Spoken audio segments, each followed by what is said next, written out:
KITE VICTERS channel അവതരിപ്പിക്കുന്ന അധ്യാപകർക്കായുള്ള കേട്ടറ്റ് പരിശീലന പരിപാടിയിലേക്ക് വീണ്ടും ഏവർക്കും സ്വാഗതം. ഇന്നത്തെ സെഷൻ ഗണിതശാസ്ത്രപരമായ ചോദ്യങ്ങളാണ് നമ്മൾ ഡിസ്കസ് ചെയ്യുന്നത്. ഗണിതശാസ്ത്രത്തിൽ സാധാരണ വരാറുള്ളത് അരിത്തമെറ്റിക്സിലെയും ജ്യോമെട്രിയിലെയും അതുപോലെ ഓൾജിബ്രയിലെയും ചോദ്യങ്ങളാണ്. ഇന്നത്തെ സെഷനിൽ നമ്മൾ അരിത്തമെറ്റിക്സുമായിട്ട് ബന്ധപ്പെട്ട ചില ചോദ്യങ്ങളാണ് ഡിസ്കസ് ചെയ്യുന്നത്. അതിനോടൊപ്പം ബോധനശാസ്ത്രപരമായിട്ടുള്ള ചില ചോദ്യങ്ങളും ഇന്നത്തെ സെഷനിൽ നമ്മൾ ഡിസ്കസ് ചെയ്യും. ആദ്യത്തെ ചോദ്യത്തിലേക്ക് നമുക്കൊന്ന് കിടക്കാം. ചുവടെ തന്നിരിക്കുന്ന ഭിന്നസംഖ്യകളിൽ ഏറ്റവും വലുത് ഏതെന്നാണ് ചോദ്യം. അതിൽ നമുക്ക് തന്നിരിക്കുന്നത് 7-ൽ 5, 3-ൽ 2, 4-ൽ 3, 3-ൽ 1 എന്ന സംഖ്യകളാണ്. നമുക്ക് ഭിന്നസംഖ്യകളെ താരതമ്യം ചെയ്യണമെങ്കിൽ ഒന്നുകിൽ ഇതിൻ്റെ ഡെസിമൽ വാല്യൂ കണ്ടുപിടിച്ചിട്ട് അതിൽ ഏതാണ് വലുത് ചെറുതെന്ന് നമുക്ക് കണ്ടുപിടിക്കാം. അല്ലെങ്കിൽ ഇതിനെയെല്ലാം ഛേദങ്ങൾ തുല്യമായിട്ടുള്ള തുല്യ ഭിന്നങ്ങളാക്കി മാറ്റണം. അപ്പം ഇതിൻ്റെ എല്ലാം ഛേദങ്ങൾ തുല്യമാക്കണമെങ്കിൽ ഇതിൽ വരുന്ന സംഖ്യകൾ, ഛേദത്തിൽ വരുന്ന സംഖ്യകളെന്ന് പറയുന്നത് 7, 3, 4 ഇതിൻ്റെ മൂന്നിൻ്റെയും ഒരു പൊതുഗുണിതം കണ്ടുപിടിക്കുക. അപ്പോൾ പൊതുഗുണിതം എന്ന് പറഞ്ഞത് 84 കിട്ടും. ആ 84 ഛേദമാക്കിക്കൊണ്ട് ഈ ഭിന്നസംഖ്യകളുടെ എല്ലാം തുല്യ ഭിന്നങ്ങൾ കണ്ടെത്തണം. അപ്പോൾ 7-ൽ 5 നമുക്ക് 84ൻ്റെ ഛേദം 84 ആകുമ്പോൾ നമ്മൾ 12 കൊണ്ട് മൾട്ടിപ്ലൈ ചെയ്യണം അല്ലേ, അംശത്തെ ഛേദം. അപ്പോൾ അത് 60/84 എന്നാവും.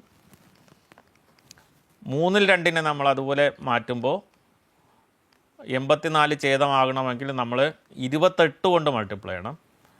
28 കൊണ്ടാണ് 84-ൽ 28 × 2 56 ആവും.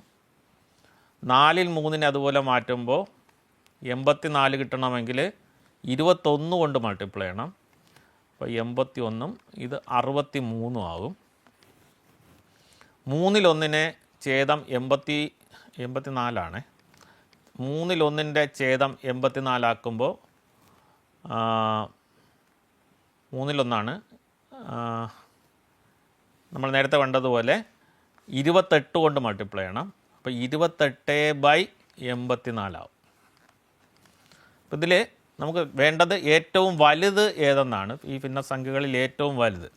അപ്പം ഛേദം തുല്യമായ ഭിന്നസംഖ്യകളിൽ വലുത് ഏതെന്ന് കണ്ടുപിടിക്കാൻ അംശം ഏതാണ് വലുതെന്ന് നോക്കിയാൽ മതി.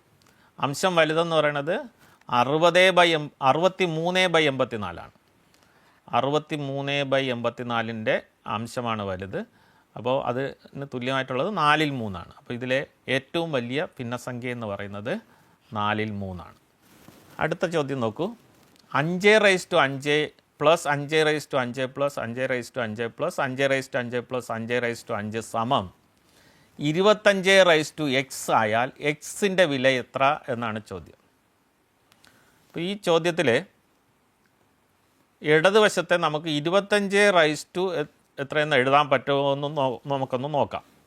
5/5 + 5/5 + 5/5 + 5/5 + 5/5 സമം 25x എന്നാണ് പറയുന്നത്. 25x.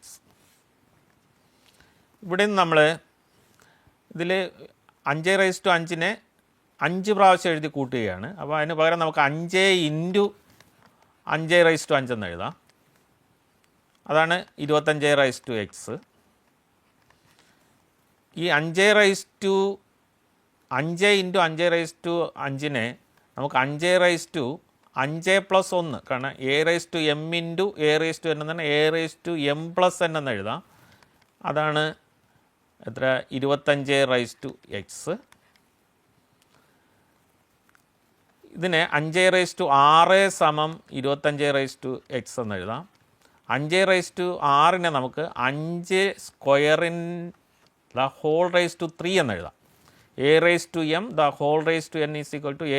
a⁴m n = am എന്ന രീതിയിലാണ്. അപ്പം 6 നമുക്ക് 2 × 3 എന്നുള്ള രീതിയിൽ 5²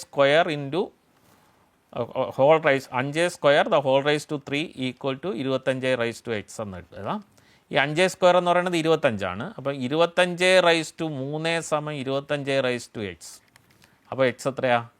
എക്സ് എന്ന് പറയുന്നത് 3 ആയിരിക്കും. അപ്പോൾ എക്സ് ഈസ് ഈക്വൽ ടു 3 എന്നുള്ളതാണ് ഇവിടുത്തെ ആൻസർ. ഇവിടെ നോക്കൂ, 1/5 പ്ലസ് 2/5 പ്ലസ് 3/5 പ്ലസ് 4/5 പ്ലസ് 5/5 എന്ന സംഖ്യയുടെ ഒറ്റയുടെ സ്ഥാനത്ത് അക്കം ഏതെന്നാണ് ചോദ്യം. ഒരു സംഖ്യയുടെ കൃതി 5 ആയാൽ, പവർ 5 ആയാൽ ആ സംഖ്യയുടെ ഒറ്റയുടെ സ്ഥാനത്ത് വരുന്നത് 1/5 ഒറ്റയുടെ സ്ഥാനത്ത് വരുന്നത് 1 ആയിരിക്കും. നിങ്ങൾ പരിശോധിച്ചാൽ മതി. 2/5 ഒറ്റയുടെ സ്ഥാനത്ത് വരുന്നത് 2 ആയിരിക്കും.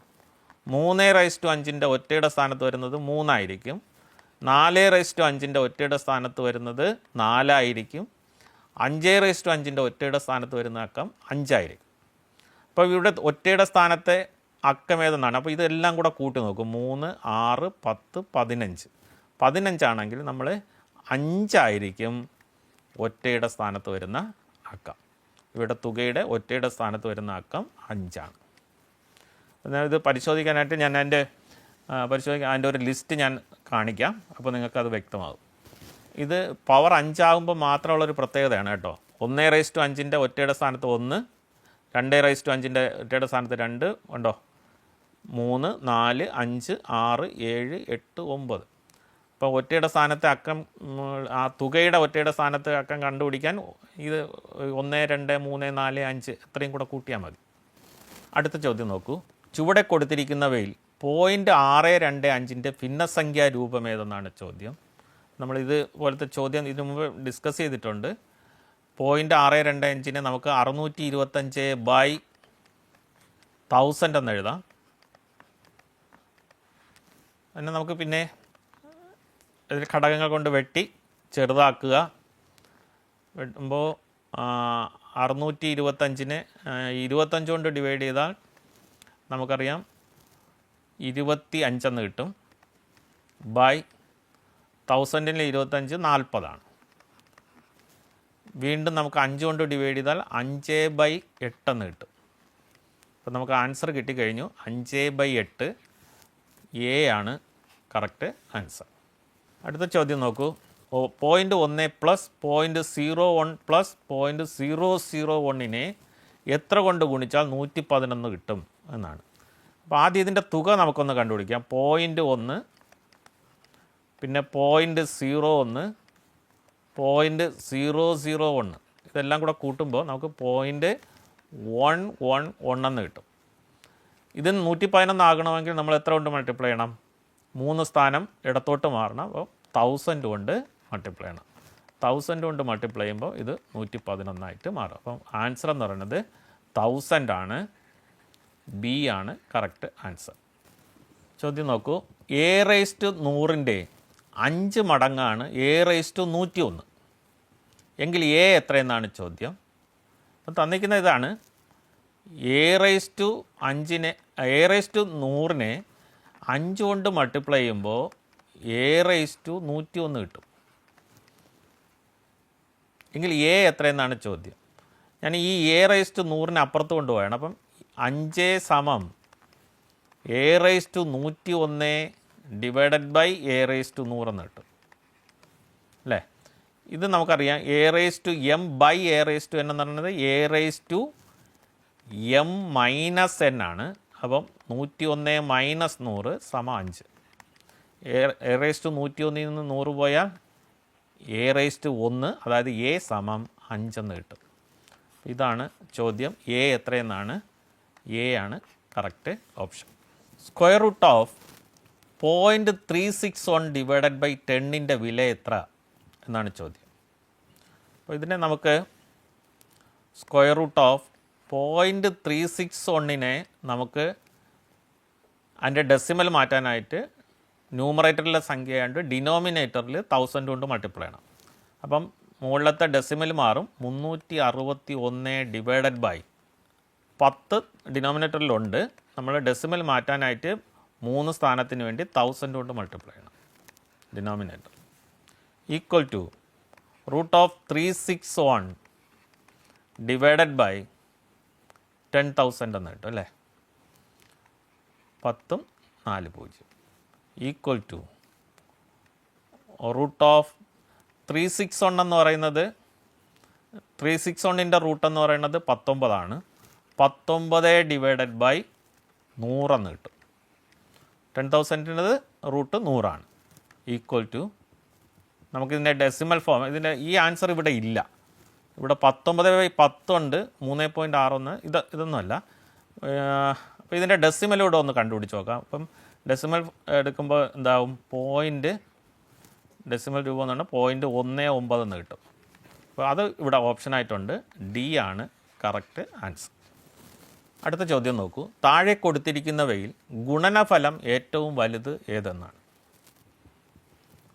അപ്പോൾ ഇവിടെ ശ്രദ്ധിക്കും, നമുക്കിതിൻ്റെ എല്ലാം ഗുണനഫലം കണ്ടുപിടിച്ചിട്ട് അതിൽ ഏത് വലുതെന്ന് കേൾക്കാനുള്ള സമയമൊന്നുമില്ല. ഈ സംഖ്യകൾ നമ്മളൊന്ന് ശ്രദ്ധിച്ചാൽ, തന്നിരിക്കുന്ന ജോഡികൾ ഒന്ന് ശ്രദ്ധിച്ചാൽ നിങ്ങൾക്കറിയാം. 135ഉം 65, 136ഉം 64. ഒന്ന് ഇവിടെ ലെഫ്റ്റിൽ ഒന്ന് കൂടി ഇവിടെ ഒന്ന് കുറഞ്ഞു. ഇവിടെ വീണ്ടും ലെഫ്റ്റിൽ ഒന്ന് കൂടി റൈറ്റിലൊന്ന് കുറഞ്ഞു, ലെഫ്റ്റിൽ ഒന്ന് കൂടി റൈറ്റിലൊന്ന് കുറഞ്ഞു. ഇതിലെല്ലാത്തിൻ്റെയും തുക 200. നോക്കൂ 135 65 കൂടെ കൂട്ടുമ്പോൾ 200, 136 64 കൂടെ കൂട്ടുമ്പോഴും 200, 137 63 കൂടെ കൂട്ടുമ്പോൾ 200, 138 62 കൂടെ കൂട്ടുമ്പോൾ 200. അപ്പം തുക തുല്യമായിട്ടുള്ള ജോഡികളാണ്. തുക തുല്യമായിട്ടുള്ള ജോഡികളുടെ ഗുണനഫലം നോക്കുമ്പോൾ അവയിൽ ഏതിനാണ് വ്യത്യാസം കുറവെന്ന് നോക്കുക. അവ തമ്മിലുള്ള വ്യത്യാസം ഏതിനാണോ കുറവ് ആ ഗുണനഫലമായിരിക്കും ഏറ്റവും വലുത്. അപ്പോൾ ഇവിടെ 135 65 തമ്മിലുള്ള വ്യത്യാസം എന്ന് പറയുന്നത് 70. ഇവിടെ വരുമ്പം അത് 72 ആവും. ഇവിടെ വരുമ്പോഴോ ആദ്യത്തേൽ 70, രണ്ടാമത്തേലെ വ്യത്യാസം 72, ഇവിടെ വരുമ്പോൾ 74, ഇവിടെ വരുമ്പോൾ 76. അപ്പോൾ നമ്മളിവിടെ നോക്കേണ്ടത് ആ ജോഡികൾ തമ്മിലുള്ള വ്യത്യാസം ഏതിനാണ് കുറവെന്ന് നോക്കുക. ഇവിടെ ആദ്യത്തെ ജോഡിക്കാണ് വ്യത്യാസം കുറവ്. അപ്പോൾ ഇതിനായിരിക്കും ഗുണനഫലം ഏറ്റവും വലുത്. അപ്പോൾ ഇങ്ങനെയുള്ള ചോദ്യങ്ങൾ നമുക്ക് പെട്ടെന്ന് ആൻസർ ചെയ്യാൻ പറ്റും. ഇതൊന്ന് അറിഞ്ഞിരുന്നാൽ മതി. ഇവിടെ ഞാൻ പറഞ്ഞത് ജോഡികളുടെ തുക തുല്യമാണെങ്കിൽ വ്യത്യാസം കുറവുള്ള ജോഡിയുടെ ഗുണനഫലമായിരിക്കും ഏറ്റവും വലുത്. അടുത്ത ചോദ്യം നോക്കൂ. താഴെ കൊടുത്തിരിക്കുന്നവയിൽ ശരിയായത് ഏതെന്നുള്ളതാണ്. ഇവിടെ കുറേ ഭിന്നസംഖ്യകളാണ് തന്നിട്ടുള്ളത്. തന്നിരിക്കുന്ന ഭിന്നസംഖ്യകൾ ഏതൊക്കെയാണെന്ന് നോക്കാം. നമുക്ക് 1/2, 3/5, 2/3, 3/4. ഇതാണ് 4 ഭിന്നസംഖ്യകൾ. ഇവ തമ്മിലുള്ള ബന്ധമാണ് ഇവിടെ കൊടുത്തിരിക്കുന്നത്. അപ്പോൾ പിന്നെ അസെൻഡിങ് ഓർഡറിലാണ് എല്ലായിടത്തും കാണിക്കുന്നത്. അത് ഏതാണ് കറക്റ്റെന്ന് നമ്മൾ കണ്ടുപിടിക്കണം. അപ്പം നമുക്ക് ഇത് തമ്മിൽ താരതമ്യം ചെയ്യണമെങ്കിൽ നമ്മൾ നേരത്തെ പറഞ്ഞതുപോലെ ഇവിടെ ഛേദങ്ങളെ തുല്യമാക്കണം. അപ്പം കോമൺ ആയിട്ടുള്ള ഒരു മൾട്ടിപ്പിളിലേക്ക് ഈ രണ്ടിൻ്റെയും ഛേദങ്ങൾ 2, 5, 3, 4. ഇതിൻ്റെ ഒരു കോമൺ മൾട്ടിപ്പിൾ എന്ന് പറയുന്നത് 60 നമുക്ക് കാണാൻ പറ്റും. അപ്പോൾ 60ലേക്ക് ഇതിനെ മാറ്റണം. അപ്പോൾ 1/2ൻ്റെ ഛേദം 60 ആകുമ്പോൾ 30 കൊണ്ട് മൾട്ടിപ്പിൾ ചെയ്യണം. അപ്പം 30/60 എന്ന് കിട്ടും. ഇതാകുമ്പോൾ 5ൻ്റെത് 60 ആകുമ്പോൾ 12 കൊണ്ട് മൾട്ടിപ്പിൾ ചെയ്യണം. 36/60 എന്ന് കിട്ടും. 3ൻ്റെ 60ലേക്ക് മാറ്റുമ്പോൾ 20 കൊണ്ടാണ് മൾട്ടിപ്പിൾ ചെയ്യേണ്ടത്. അപ്പോൾ നമുക്ക് 40/60 എന്ന് കിട്ടും. 4നെ 60 ആക്കുമ്പം 15 കൊണ്ട് മൾട്ടിപ്പിൾ ചെയ്യണം. 15 60ൽ 45 എന്ന് കിട്ടും. അപ്പോൾ ഇതിനെ നമ്മളൊരു ഓർഡറിൽ എഴുതി കഴിഞ്ഞാൽ ഏറ്റവും ചെറുത് 30/60 less than 36/60 less than 40/60 less than 45/. അപ്പം തുല്യമായി കഴിഞ്ഞാൽ പിന്നെ അംശങ്ങൾ തമ്മിലുള്ള അംശങ്ങളാണ് നമ്മൾ നോക്കേണ്ടത്. അംശത്തിന് നിങ്ങൾ അസെൻഡിങ് ഓർഡറിൽ എഴുതിയാൽ മതി. അപ്പം 30/60 1/2 less than 3/5 less than 2/3 less than 3/4. ഇതാണ് കറക്റ്റ് ആൻസർ. അപ്പോൾ അതിൽ വരുന്നത് 1/2 2/3 ഫസ്റ്റ് ഓപ്ഷനാണ്. എ ആണ് കറക്റ്റ് ആൻസറായിട്ട് വരിക.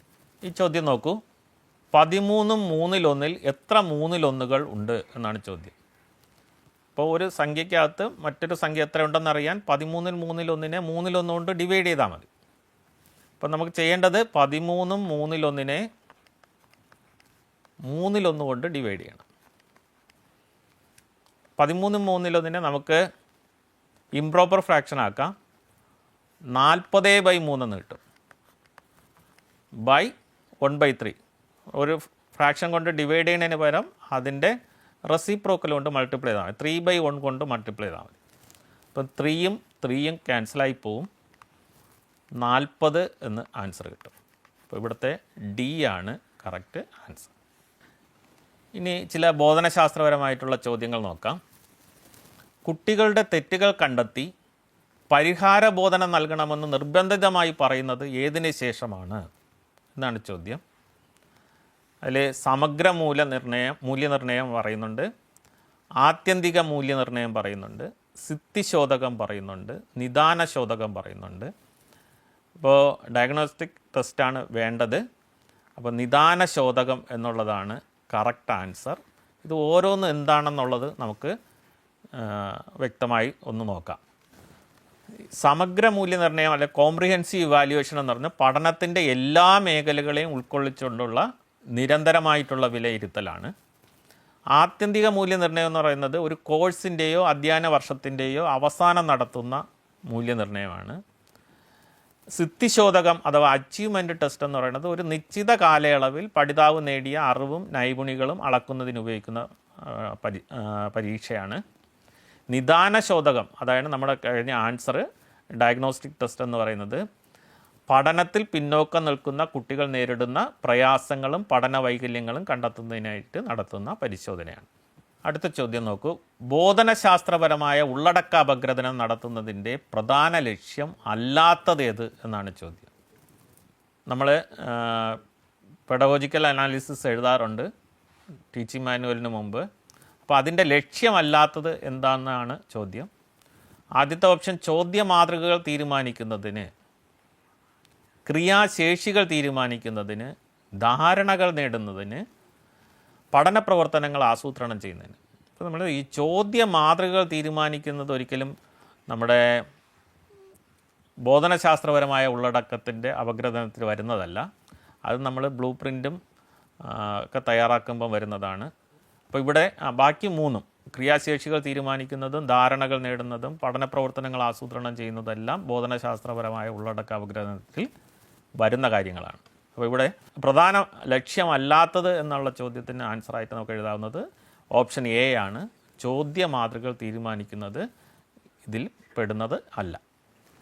അടുത്ത ചോദ്യം നോക്കൂ. ഒരു സാമൂഹിക ചുറ്റുപാടിൽ നടക്കുന്ന പൂർണ്ണ ഹൃദയത്തോടുള്ള ലക്ഷ്യബോധമുള്ള പ്രവർത്തനമാണ് പ്രോജക്റ്റ്. ഈ നിർവചനം നൽകിയതാരെന്നാണ് ചോദ്യം.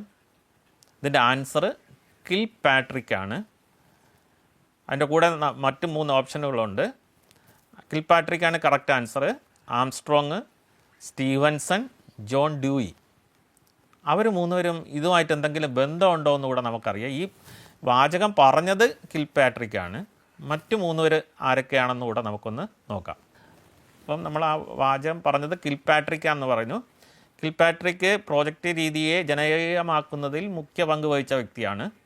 ആംസ്ട്രോങ് എന്ന് പറയുന്നത് പ്രോജക്റ്റ് രീതിയുമായിട്ട് ബന്ധപ്പെട്ട ആളല്ല, ഹ്യൂറിസ്റ്റിക് രീതിയുടെ ഉപജ്ഞാതാവാണ്. ചിലപ്പം അതൊക്കെ അടുത്ത പരീക്ഷകൾക്ക് ചിലപ്പം ചോദ്യങ്ങളായിട്ട് വരാം.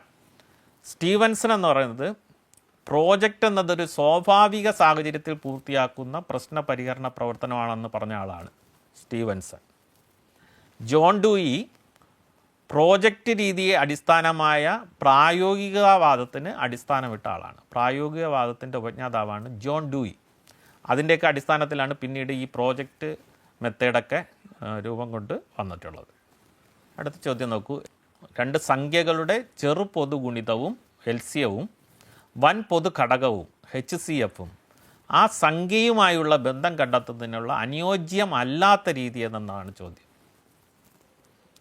അപ്പോൾ ഇവിടെ നിഗമന രീതി നിങ്ങൾക്കറിയാം. നിഗമന രീതി എന്ന് പറയുന്നത് ഒരു പൊതു തത്വത്തിൽ നിന്നുകൊണ്ട് ഒരു പ്രത്യേക പ്രശ്നത്തെ പരിഹരിക്കുന്ന രീതിയാണ് നമ്മൾ നിഗമന രീതി എന്ന് പറയുന്നത്.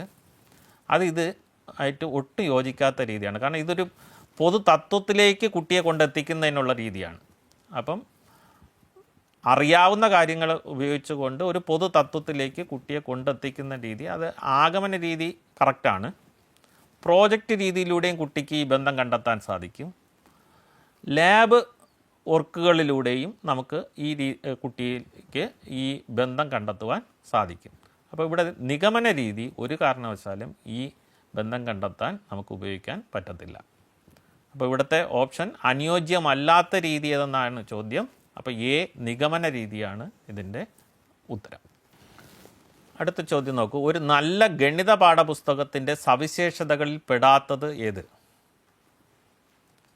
കൂടുതൽ ചോദ്യോത്തരങ്ങളുള്ളത്, ആശയ രൂപീകരണത്തിന് സഹായിക്കുന്നത്, വ്യത്യസ്ത നിലവാരക്കാരെ പരിഗണിക്കുന്നത്, സ്വയം പഠനം പ്രോത്സാഹിപ്പിക്കുന്നത്. അപ്പോൾ ഇവിടെ സവിശേഷതകളിൽ പെടാത്തത് നിങ്ങൾക്ക് തന്നെ വായിക്കുമ്പോൾ മനസ്സിലാവും. ഓപ്ഷൻ എ ആണ്. കൂടുതൽ ചോദ്യോത്തരങ്ങളുള്ളത് ഒരു ഗണിത പാഠപുസ്തകത്തിൻ്റെ നല്ല സവിശേഷതയാണെന്നുള്ള അത് അല്ല. ഗണിത പാഠപുസ്തകത്തിൻ്റെ സവിശേഷതകളിൽ പെടാത്തത് കൂടുതൽ ചോദ്യോത്തരങ്ങൾ ഉള്ളത് എന്ന ഓപ്ഷനാണ്. അപ്പോൾ ഉത്തരം എ. ഇന്നത്തെ കേട്ടറ്റ് പരിശീലന സെഷൻ ഇവിടെ അവസാനിക്കുകയാണ്. എല്ലാവർക്കും നന്ദി, നമസ്കാരം.